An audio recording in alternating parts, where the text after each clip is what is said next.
Hello, welcome, everyone. Welcome to another edition of Remixing Politics and Culture with me, your host, Pam. I'm a public relations and marketing professional that happens to have a passion for social justice, voter advocacy, and culture. And tonight I have a special show for you. I have the ex-MAGA granny, Pam Hemphill, who has made headlines recently for refusing the Trump pardon that he gave to all of the defendants in the January 6th insurrection. Pam Hemphill's charges were not for violence, rather, hers were for trespassing. Nevertheless, she served time in prison and was released on parole in Boise, Idaho. Professionally, Pam is a retired counselor in substance abuse for some 28 years. And she is a staunch advocate for saving our democracy. And I'm forever amazed at her all the time. Welcome back to the show, Pam. This is your third time being on the show. Thank you so much for agreeing to come. Oh, well, thank you, Pam. I enjoy you so much. Thank you so much. And next up, we have the Reverend Kendal McBroom. He currently serves as Director of Civil and Human Rights at the General Board of Church and Society. He is responsible for managing and developing the agency's legislative and policy advocacy and support of civil and human rights. Before his current position, Kendal served as the senior pastor of Turner's Chapel African Methodist Episcopal Church in High Point, North Carolina, and he is an ordained itinerant elder in the AME Church. Let me tell you guys something. Kendal and I were in the North Carolina Institute for Political Leadership together, and he gave a powerful sermon on January 20th, celebrating Dr. Martin Luther King in Chapel Hill, North Carolina. Several standing ovations and all that. So I have the show. So Kendal, welcome to the show for your first time, not your last time. Thank you so much. Pam. It's great. I'm grateful to be here. Grateful to be with both Pams on this evening. All right. So we've got a few people saying hello. Hello, Brian. Hello, Renee. All right. So, Kendal, I don't think I told you that in the show there's like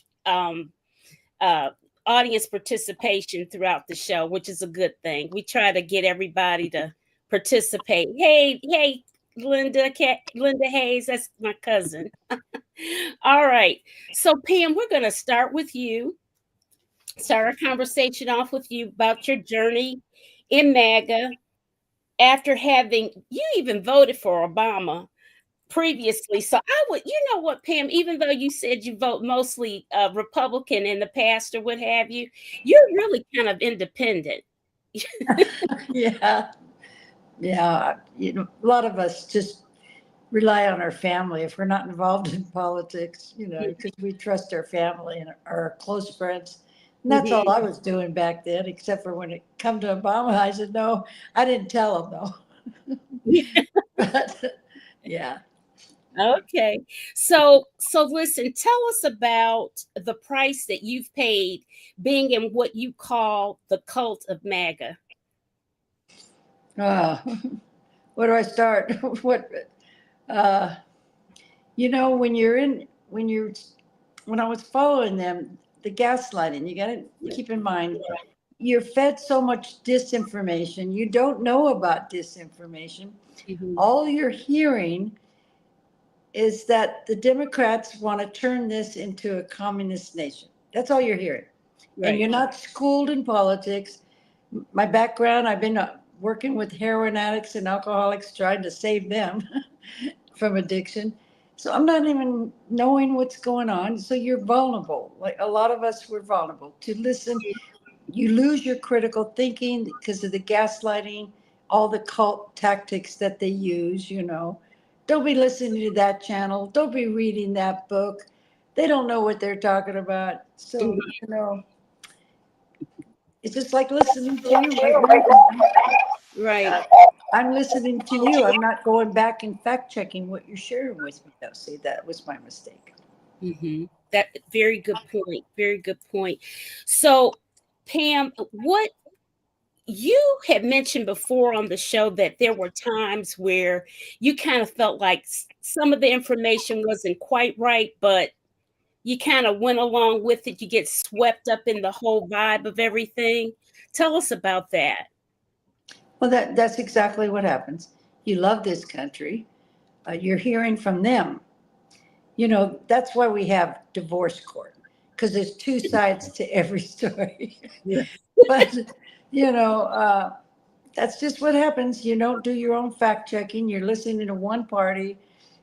And I was kind of raised that Democrats um, didn't really care that much. So you're kind of about the country. So you're kind of programmed already growing up. Mm-hmm. Uh, yeah, I don't know if I answered that question very well, but Yeah.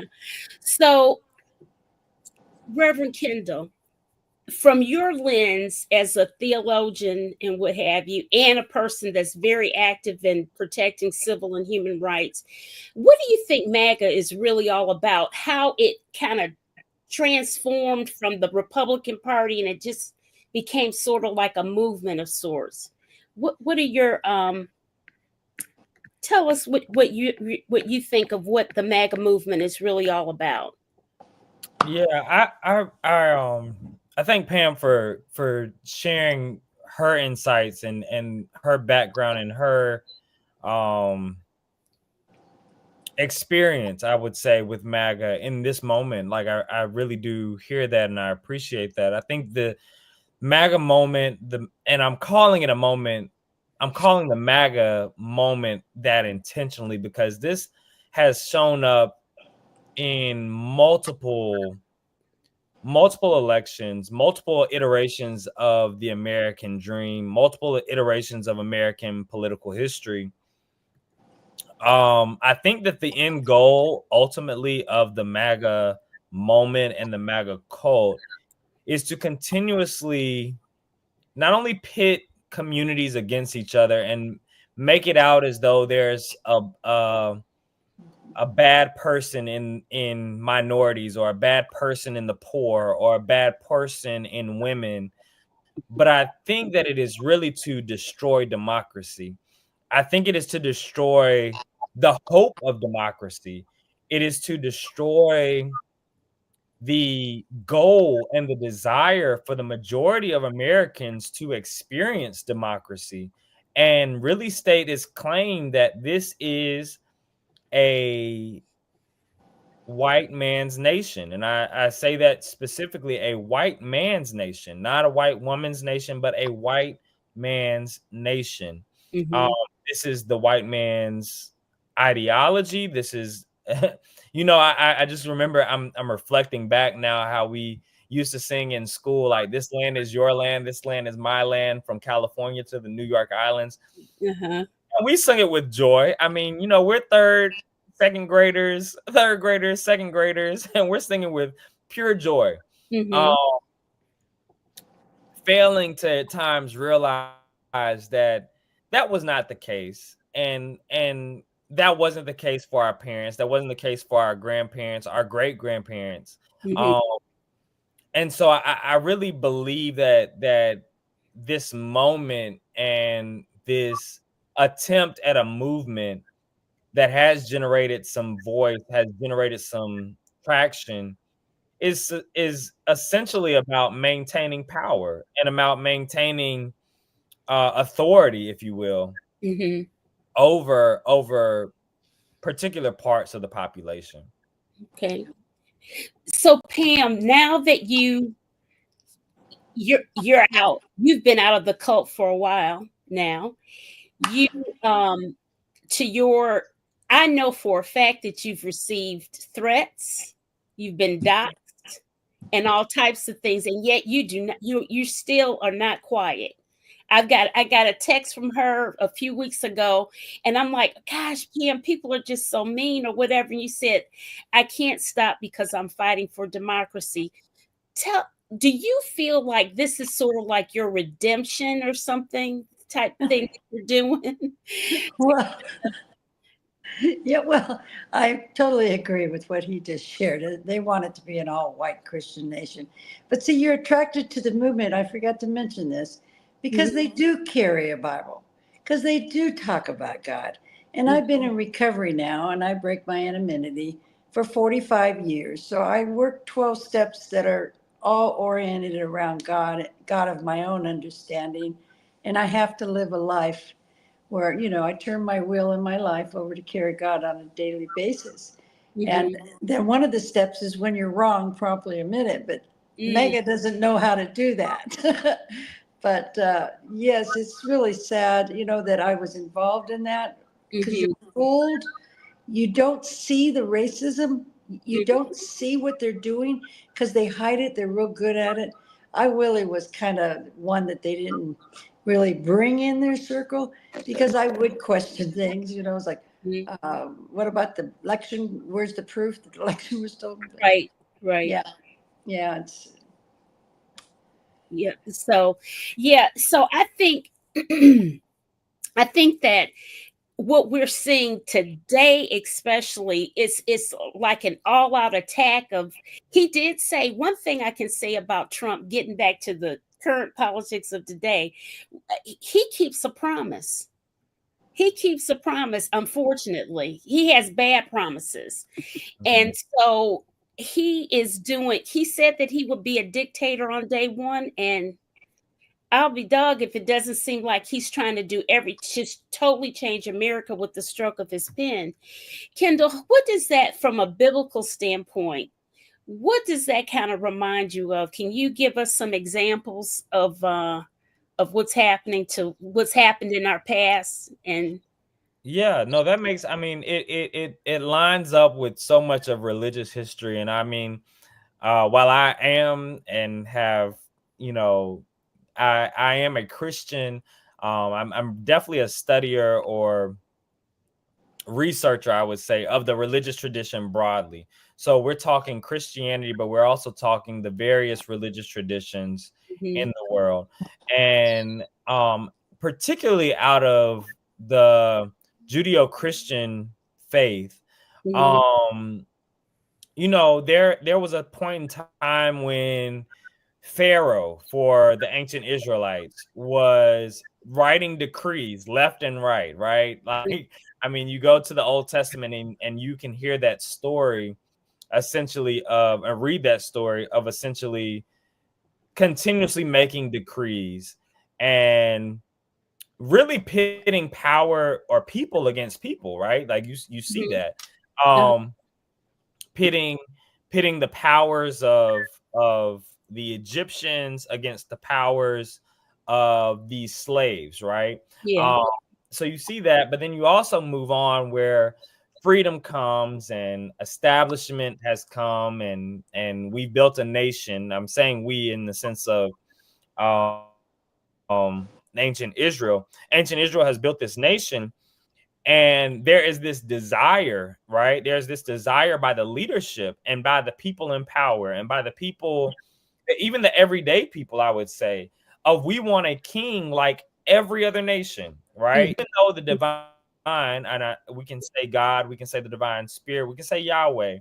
God has said, I am your God, I am your people, like you are my people, and I will walk with you, and I will do all the things that are necessary for your life.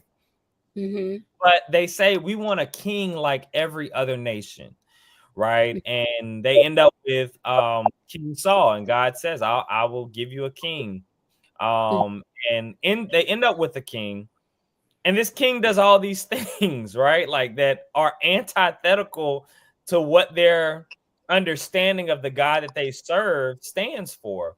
Um, mhm, but it's like a hunkering down upon this king that they've asked for.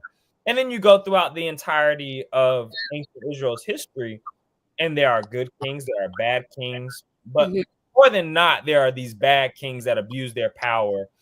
Um, and in that, like it isn't all, I can't say it's always on the kings, but I really believe it's on the religious leadership of the nation, of the nation at that time, one kingdom. It's the religious leadership that turns their back upon what the people are really seeking and what they're needing. And in an effort to really get to what they're wanting, or to get to what the religious elites are wanting, they essentially, they sell out the people, they sell out the poor, they sell out the migrant, they sell out the women, they sell out the children, the orphans, the widows. And that's, I mean, and to me, that's an area that we're seeing today. Like, we're seeing that same thing play out today. We had, I mean, within these last 10, 11 days, Medicaid went down. The Medicaid portal. Yeah, the portal. The portal went down for all 50 states, if I'm not mistaken, for about 50 states. Medicaid is just not for those that are poor, but there are elderly who rely on Medicare and Medicaid. Right. So when you combine those two, you really see that, I would just say, the atrocity and the evilness of it all. Right. Pam, for all the stuff that you've gone through, and your constant fight for democracy, you constantly are speaking up. You're no stranger. You're all over the airwaves, both internationally and domestically. Have you had anybody that's in the MAGA movement question you in the sense of, well, maybe I am wrong, maybe I do want to get out of this thing? Have you had that experience? Oh no, I'm a plant. I'm a fed. I'm a grifter. I'm everything. I never was MAGA. I mean, they can't believe that somebody can be pushing back like I am, just because it's the right thing to do. Because in my journey, I will not, and I just will not take any money. Even if I wrote a book, the money's going to the Capitol Police. This is my relationship and my amends with God as I understand him. See, when I was 5 years old, I found Jesus. And I love him and I follow him, his example, the best I can. You know, you fall down, you stand back up. That's right. I made a mistake. Yeah, I was wrong that day. And no matter how I try to make it look and become a victim, in my heart, I knew. You know, I go and meditate and sit with him sometimes. And he's laughing at me. Oh, you were a victim, huh? You know, he laughs at me. So I have my own personal relationship with him. And I said, you know, I was wrong. I asked for forgiveness. But see, it's more than just saying words and getting on media and talking and all that. You have to live it. And so if I hadn't gotten on media and hadn't spoke out, it wouldn't have meant, it wouldn't have felt like an amends, because amends means to make it right. Right. You know, during the day you were mean to somebody, call them up and say, hey, I apologize. I'm so sorry. But don't just say, I'm sorry. Take them out to lunch this week. You know, you got to take that extra step if you're really following, for me, following the way I think he would have me live. And it's not easy sometimes. I know it can't be easy because you live in the very red state of Boise, Idaho. Oh man, they all know me too. And they're all far, far right malicious. I was, you know, with Ammon Bundy. But he carried a Bible. They all carry a Bible. See, that's what I don't understand. That's the part I don't understand. Well, and I guess that's because that's really part of that Christian nationalism, right, Kendall? That's it is. About. Yeah. So, but Pam, nobody has come to you about maybe changing their ways or anything? Because I would have thought that by now, some would have kind of given it some thought a bit. We do have one. I don't know him, Jason. I'm trying to think. It'll come to me. His name. He came out and he's not taking the pardon. But no, people just. Oh, there his name. Rattle. Yeah. Rattle. Jason Rattle is his name. Riddle. I'm sorry, Riddle. Riddle. Okay. Okay. He's come out. But no, they think I'm crazy. They think I'm having Stockholm syndrome. They think I've lost my mind. They tell me to go to therapy, you know. Whatever. Because we're putting a light on their narrative. See, you have to, it's so important that what we're doing tonight, when I was in denial with my alcoholism, the people that love me the most said things to me that I did not want to hear. And I've told myself, I'm never going back and talk to those people again, especially my therapist when he said, Pam, you're not a victim of January 6th. You were a volunteer. I'm not talking to that therapist because the denial becomes defensive. They don't want to hear it. But they need to hear it. And that is love. There's the good cop and the bad cop. I'm more of the bad cop. I'm assertive and I'll tell you right to your face, dear, you're in trouble. You're going down the wrong path. What you're saying and believing in is not right. It harms people. I'm more that way, and that's why people don't talk to me sometimes. But I saying it because I love you. I care about you, and you're going the wrong way. Well, of course, they're not going to talk to me when they want to stay in denial and say that the Democrats are evil people. But anyway. How are you managing your life now? Is your parole up yet? Or? My probation officer got a hold of me. I'm on probation. Parole is a felony. Okay. A lot of people don't know that. That's okay. I get it. And so I'm having a fit. Okay, I've gotten a hold of the Office of the Pardon of Attorney. We text them, we called them, we mailed them a letter. I got some good news though, however, because this pardon, I have it and I don't want it. I haven't gotten the paperwork yet, but I gotten a hold of a senator, a Republican, because God can work through anybody. Everybody, right? And his office has gotten a hold of all my paperwork, and they're trying to process it through the Department of Justice. So don't be, you never know who he's going to use. I thought this is God, because a Republican, think about it. Yeah. He might start a chain with other Republicans, because those are the ones that are in trouble right now that need to be turned around, that are going the wrong direction. So, we just got to trust in God, and everything's going to work out. But let's see, let's hope, because I'm not taking that part, and I don't want it. And I have the legal right to not take it. So, Reverend Kendal, how human behavior, just like Pam does too. I think, and in fact, I said this before when you were on the show, Pam, that I think that one of the things that helped you be able to get out of this whole thing was the very fact that you are a substance abuse counselor, and you do know those 12 steps, and you are more self-aware than maybe the average person is. Wait. However, these MAGAs, they carry a Bible. They know better too. And they're choosing. I understand what you're saying. And yes, because I do have to take a personal inventory. Step 10 says when you're wrong, promptly admit it. So every night I've got to look through my whole day and see if I've harmed anybody, and find, and then make amends immediately. It's a part of a way of life. And ask God for direction how to do that. Now, they have the same book, the same principles I'm working. The Bible says the same thing. Take the log out of your own eye first before you start pointing fingers at other people.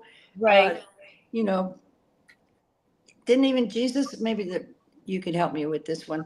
Didn't he say something about that? Take your own inventory, something, hypocrites. You brood of vipers. Yeah. And I'm on the side of that Jesus was probably saying a couple of cuss words during that time. I know I have picked up on that language in every century. So but yeah, he did. He does. And I think that personal inventory is important.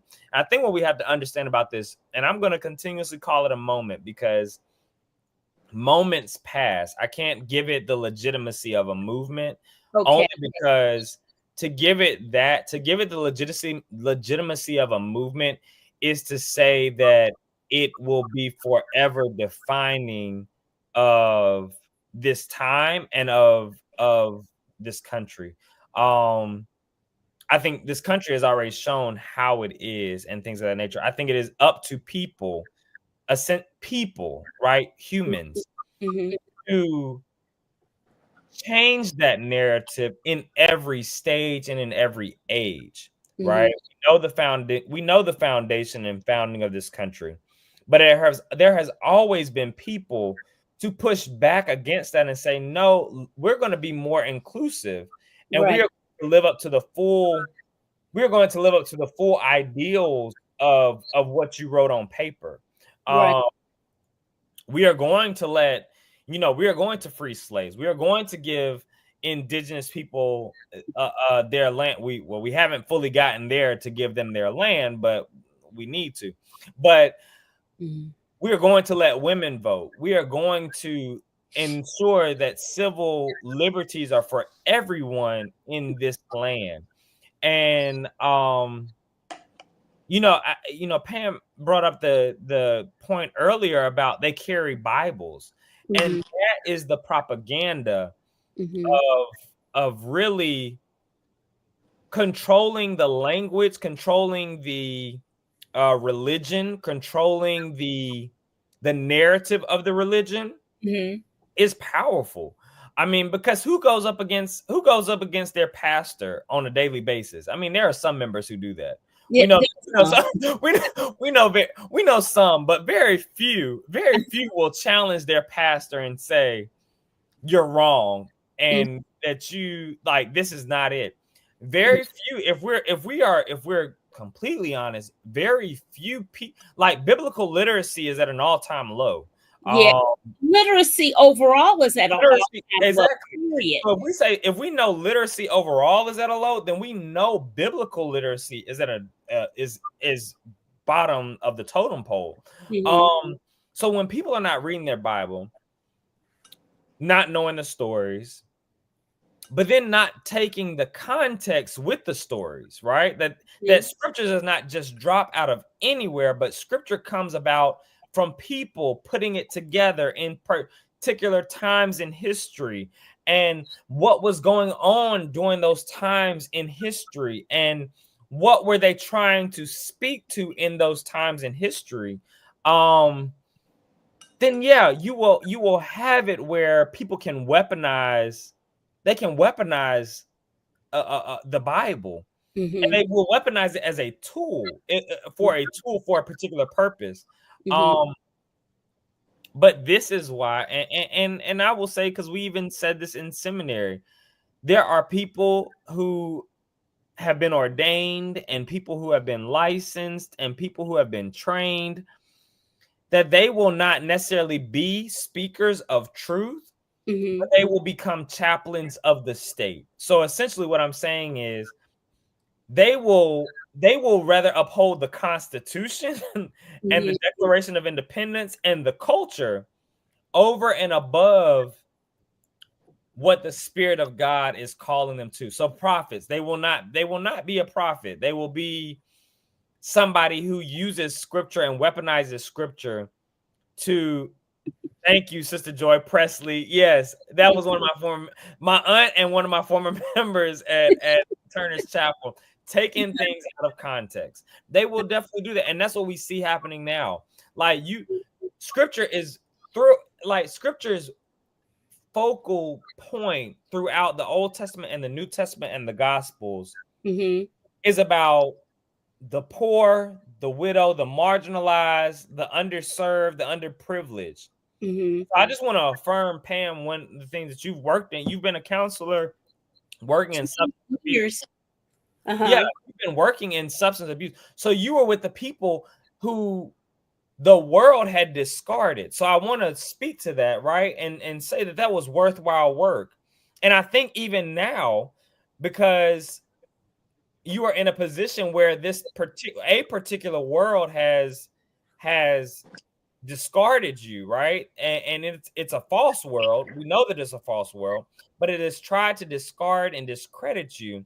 Yeah, and even in saying that, like, there's an opportunity, maybe, I don't know, for as you are being vocal in that this is wrong, for them to heed that voice and say, okay, this isn't make 2 and 2 is not making 4, and I need to course correct.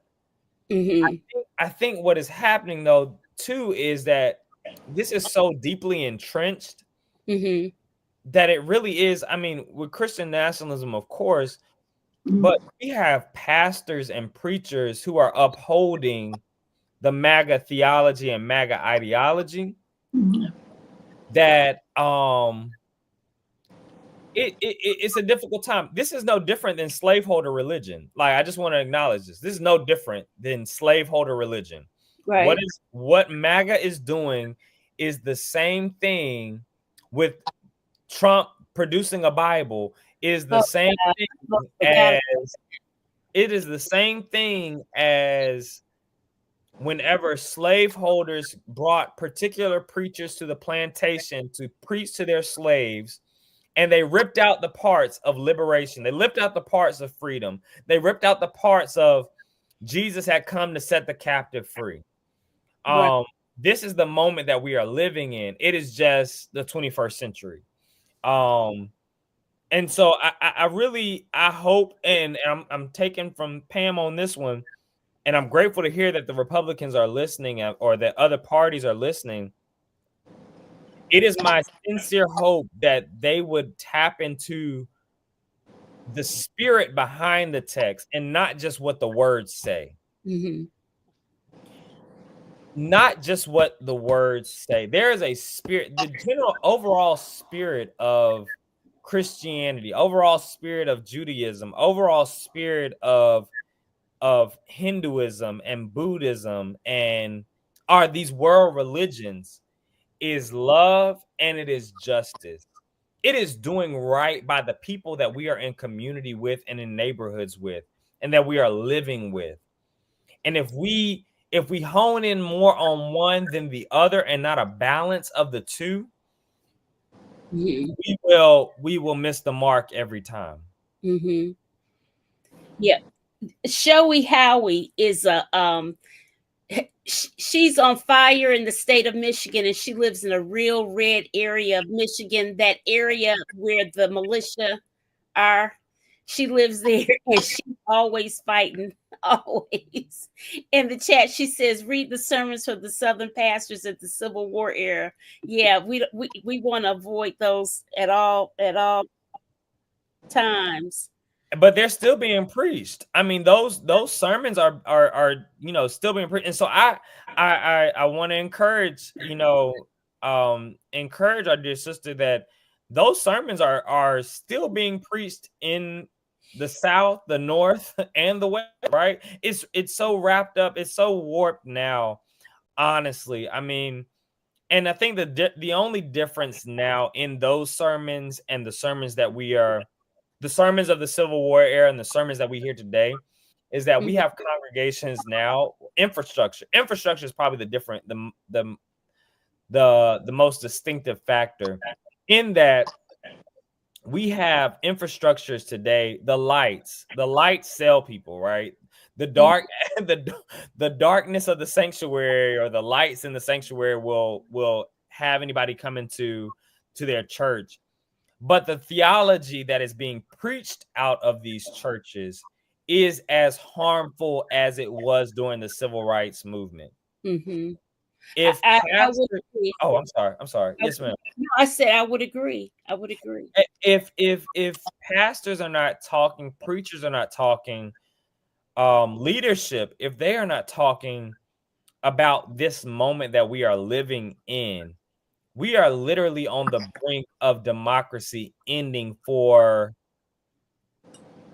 a particular people group to have power over other people groups and the superiority. And this is not how it is to be. It is not how it's to be. And our founders were not Christian. Our founders, the founding of this country they were not Christian by any stretch of the imagination. They were deists. Some were atheists. Some were some were of other religions. Some practiced some days and didn't practice on other days.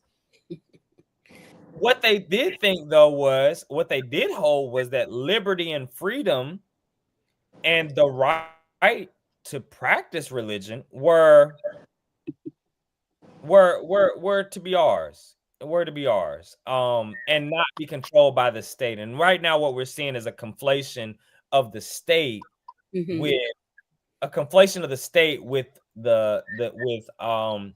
with the church. And the two have partnered against the people. And I think that's what that is the harm in all of this. The church and the state have partnered against the people. I want to say right now that one of the things about my show is that we have active participation with people in the chat, and unfortunately we have someone that's being a little bit of a troll in the chat right now, so we'll just keep moving on, because and you know what, I know that Pam, that's part of her life, but she bravely presses on anyway, right? Well, they attacked, I call him Yeshua, told him he wasn't doing it right too, so yeah. Yeah. Rodney Mills says anyone can carry a Bible, but the interpretation of what's being stated has a certain misinterpretation to give a group of people, I think he meant, to understand it outside of what's real. That's my dad. Oh. Okay. Can I just share something? What he just absolutely. Yeah, I'd heard from one of our founding fathers too, and I'm not going to say it exactly how I read it, but he said, if your religion and my religion or your religion's rules interfere with mine, we're going to have a war. And that's why we got freedom of religion, to believe or not to believe in God. And I love that we're free. However, we all know right from wrong, and what they've turned this into is that what's evil is good. What is that, Isaiah? And what is good is evil. So they're twisting everything around. But I just wanted to, remind your audience that that's why the Constitution, I believe, was a gift from God. And I don't know if it was divinely inspired or not, but it works. It works for all people. And that's, I feel like, I don't think it's going anywhere. I don't. And we have to understand, it was a radical document for the times. Like it was, I don't think we can deny that the Declaration of Independence, when England is colonizing everybody, and the Constitution to set up a law where at a particular time certain people were given land. But I think what the mistake that was made was that they put that in paper, and when they put it on paper, people, we the people, took that to mean literally we the people. And there has always been an element within American history and with American life that has tried to exclude the people from the fruits of what the Constitution provides. But I really believe in we the people myself. I use that a lot on social media. Like it is we the people. That's how I'm taking it. Even though back when it was written, it meant for just wealthy white male landowners. But but this is where we the people come in and say, no, we the people are included in that. Right. We the women, we the Black people, we the Asian people, we the Hispanic, we the indigenous, we the LGBTQIA. We are included in that we the people because of the simple fact that we are people. We are humans, and we are therefore deserving of the rights, the liberties, and the fruits that come from our toil. All right. I like this, what Kimby says the modern church, in order to get folks in the pews, have to be entertaining. The word of God is not the center of why folks come. And that is the absolute truth. And that's why I really feel That's my aunt. I'm sorry. That's that's why we're in such the trouble that we're in, like not knowing right from wrong, or having all of these nuances of what is right and what's wrong, whatever. Well, you can do a little bit, that's okay, that's and it's and so what if I don't admit it, if I don't take accountability? That shows I'm strong, I'm tough, or whatever. And that's not how a few generations ago, when I was younger, that's not how I grew up. You know what I'm saying? And so, and when I grew up too, church was not considered entertaining. I mean, an entertainment center, right? I mean, exactly. Exactly. It was a thing of, if you didn't, but this gets at, we live in such a consumer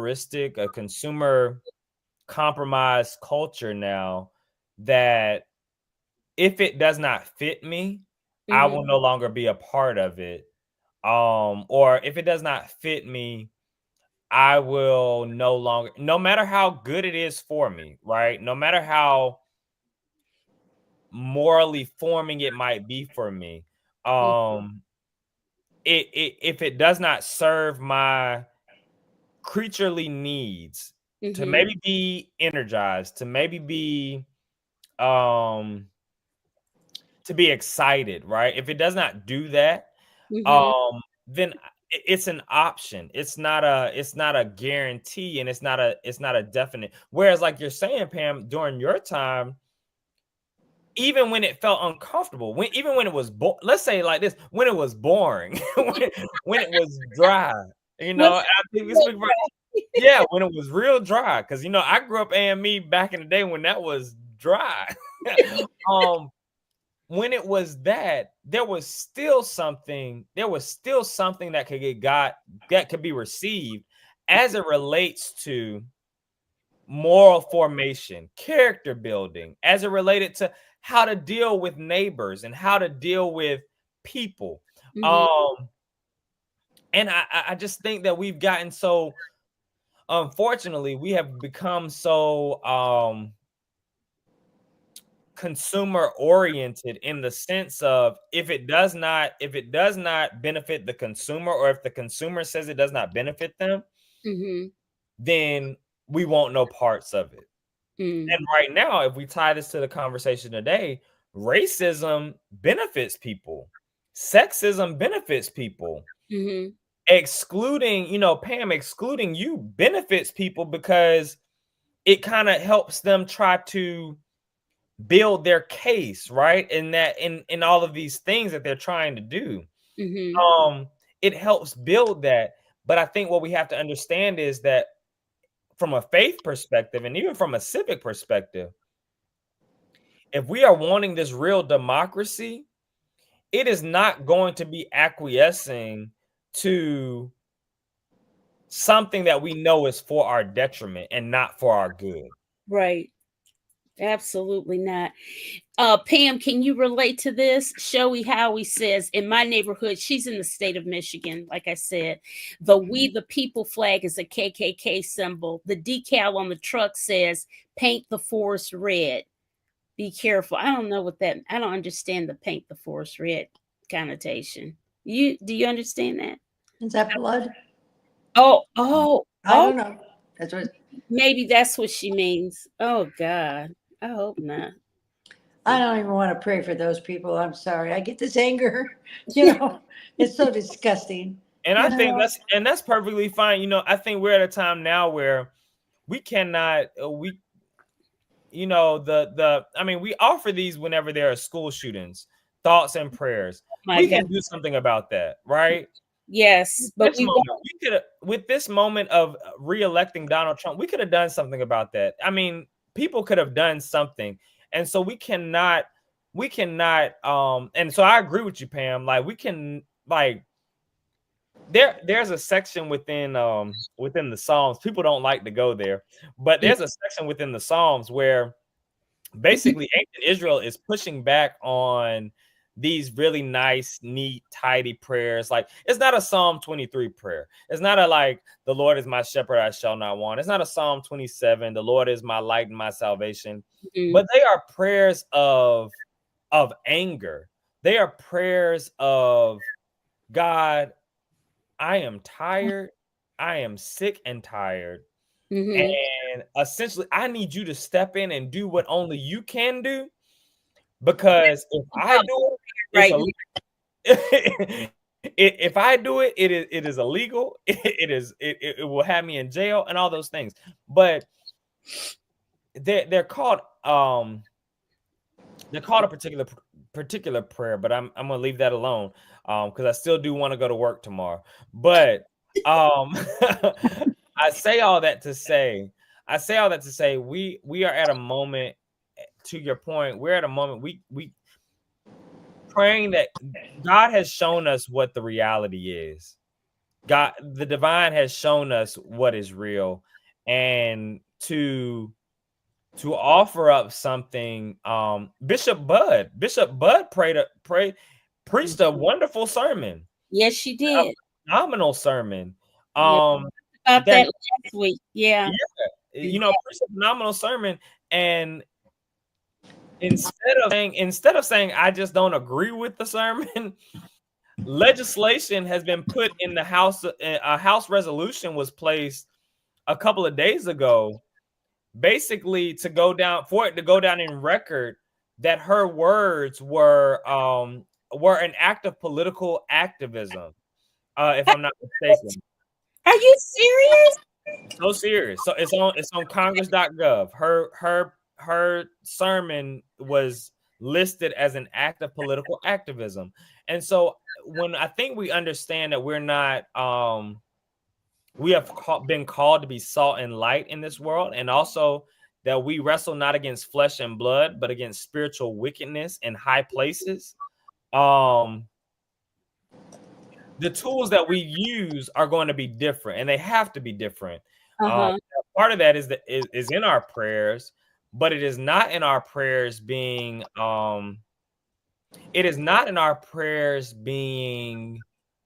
the nice, fluffy. That's not in that. It's not going to be in that. It's going to be in the raw and the real prayers. Yeah. Well, in Germany, you have that flag. It's illegal. You're going to go to jail. And you know what? I've watched what people have done in America. Our history, pushing back on fascism. It's there. I don't know what's happening right now, but I want to tell you, you better wake up. I feel like slapping you a little bit.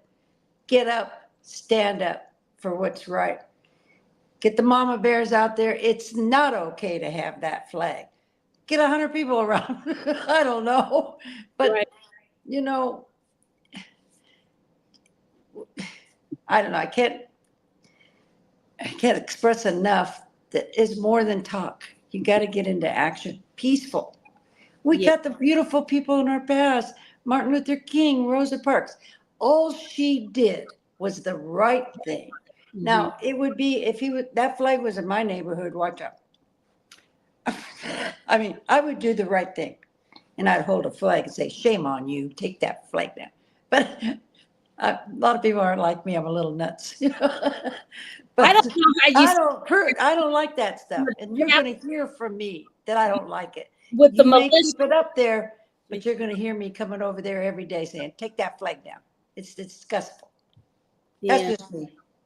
But I could get shot too. So I don't know. I don't really care at my age. You get a little more brave. I'm sorry. You must. I'm going to share something that's kind of that's really something real positive that one of the schools did to I don't know what city this was in, to show international awareness of their school. And it just shows the great diversity in our schools and everything. And they're just trying to unwind everything. I'm going to show you this. Let's see. Okay. All right.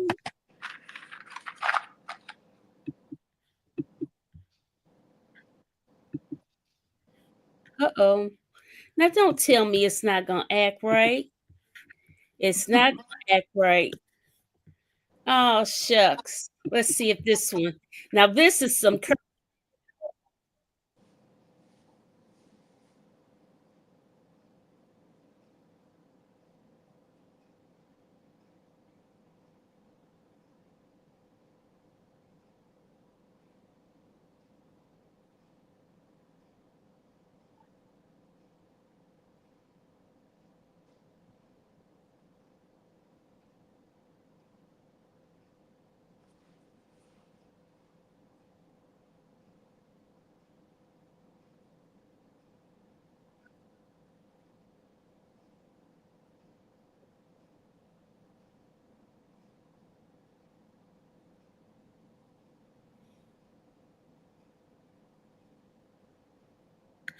okay. So I'll go back to that. I don't know what happened to the fun, happy thing that I had. It didn't want to play for me, but at any rate, that was a guy explaining the actual background of MAGA and how really all of this rolling back of wanting to be involved with Greenland and Panama Canal and its relationship to Russia, how he says that a lot of this thing is because, and it came out in his first, when he was first in office, about how Russia, Vladimir had a relationship with him and that they had a financial relationship and that he had bailed them out. And his son Eric even slipped and said something about that, with some of their golf courses and stuff. So it's interesting. So he's compromised. And it's no different than when, if you're in a lot of debt and they do credit checks on you before you get a job, a certain type of job that they don't want you because you're compromised. You might steal, you might embezzle money or whatever. It's the same, it's no different. So, anyways, I hate I couldn't show you that that video, but wanted to. But it was beautiful. It was a bunch of school kids, and they were from all over the country within this one school. Some were from Ukraine, some were from some countries. One of them, two of them, I didn't know what the word were. I wasn't familiar. The Haiti and the Dominican Republic, and just all over. It was really phenomenal. And the kids wore their native clothing, and it was like an all nations day that they gave to the schools. But now they don't want anything related to any study, even if you've even gone to any work on equity, diversity, equity, inclusion, they're calling you out in the Department of Education. And a lot of those people went to those classes when Trump was in office the first time under Pam DeVos over the education. So it's really crazy. Yeah. Okay. All right. Somebody, I don't know who people are. We have more trolls. They love me. Yeah. Yeah, but anyways, let's see here. No hate on my 2-car garage door. Oh, somebody put that on your 2-car garage door? Shall we? Okay. All right. Yes, Trump is beholden to Putin because he bailed him out financially. Yes, he did. That's a fact. That is a fact. That is a fact. Yeah. So listen, guys, what's next for you, Pam? What you've been on every show imaginable. You've been international. You've been on all the major networks. What are you up to now? Are you writing a book? Are you doing anything? Got any special projects in the works? Well, there are a few things. Until it's a little more closer, I won't speak about it. But again, you need to know that it's not about making any money. I would like to do that, an offer for a documentary and a book, but that money's going to the Capitol Police. It's going there. I couldn't live with myself for making any money for speaking out and doing the truth. And that's what's a lot of people are having a hard time wrapping that around their head. It would just take everything that I've been trying to do, I think, away. Because that's why I'm speaking out and hoping that people will let their voice be heard. What you have to share is so important. And it's hard. I know it's very difficult because they accuse you of everything. But no, my hope is just like I already spoke to one Democrat party, is just to talk to the Democrat Party, maybe being invited if I could to speak to them. That's all. Just little things. I'm 71. I'd like to put January 6th behind me, but see, my men's, I still haven't. Now there was, I got an email that a congressperson would like to invite me to read my letter to Congress. So let's see. Everything's up in the air, and administration, and meet a Capitol police officer, at least one, and give him a hug and tell him I'm so sorry that I was there that day. Well, it was one. They helped you get up. Yeah, but I owe them. I should, they haven't put the plaque up. I don't know if you guys know this. It's been approved. But if the nation loved this Capitol Police so much, they would be really screaming and pushing to get that plaque inside the Capitol up. It's a plaque for them, the Capitol Police that day, and all the hell they went through. That's the least we could be doing for them. But no, nobody calls. I'm sorry, maybe there's a few. But do I need to go there and just put it up myself? Because I could. When was it? I feel like doing it. When was it finished during the Biden administration? Was it done? I don't know exactly, but it's been approved to be put up, but they won't put it up. It's just a little nail. It's been approved, but they won't. Of course, they don't want Trump walking by it. He's not going to put it up. That's not going to happen. Well, we're going to put it up. Yeah, it won't. It won't. Quit making him the king that he can do whatever he wants. No, we can't.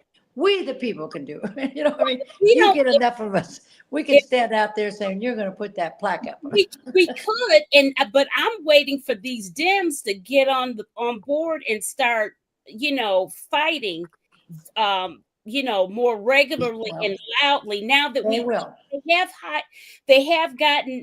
One thing I'm happy about, they got David Hogg as the vice chair of the party, which is great because it's a Gen Z. We've got to make generational change, and that's speaking against myself, but I don't care. I mean, you need to, to be a good leader, you need to be grooming others under you to go ahead and take over. It doesn't do any good if you're taking up all of the energy, all of the power to yourself and not grooming somebody else to come up behind you to teach them where to raise money and who your contacts and connections are. If you've been in Congress for 1,000 years, that's the thing that just drives me nuts about that whole thing. We've got to have generational change, and I think they got it right on David Hogg. I don't know he sounded good. I just heard him speak. I don't know who he is. A congressman said if 300 people are out there on the steps, I don't pay attention. But he did say when there's 3,000. So we got to make those calls to our local representatives. It's so important. It only takes 5 minutes. Yeah. Stand up and get that mama bear and papa bear.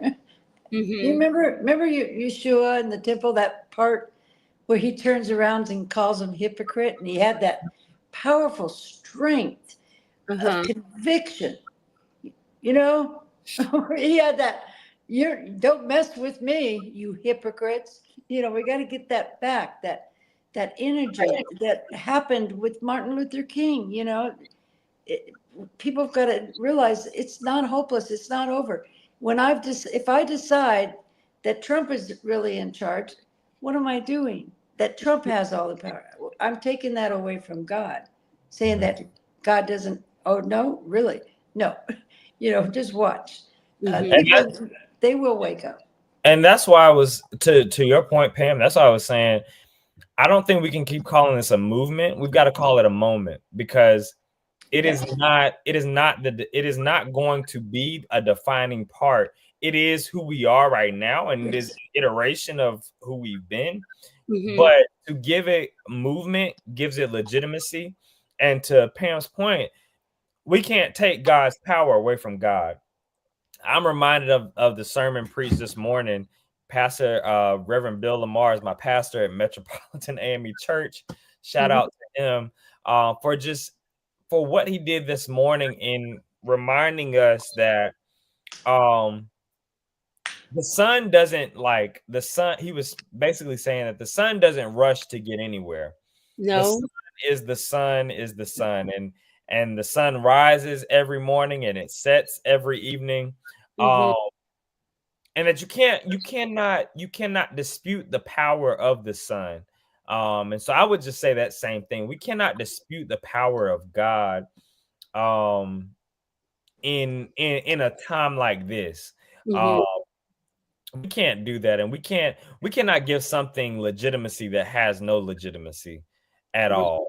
And not give someone power just because they write some executive orders and because they tweet random stuff at night, and we wake up in the morning and all hell's broke loose. Exactly. We cannot, yes, it is going to be tough, but this is also where we have to realize that we, as I mentioned earlier, where we need each other.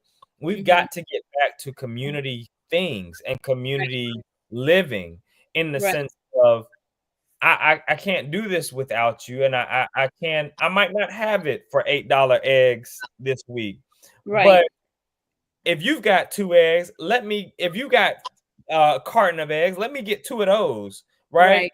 Stuff like that, and the sugar and the flour, all of that stuff. We've got to get back to that and realizing that we, the people, are going to be the ones that take care of ourselves and the ones that get us out of this mess.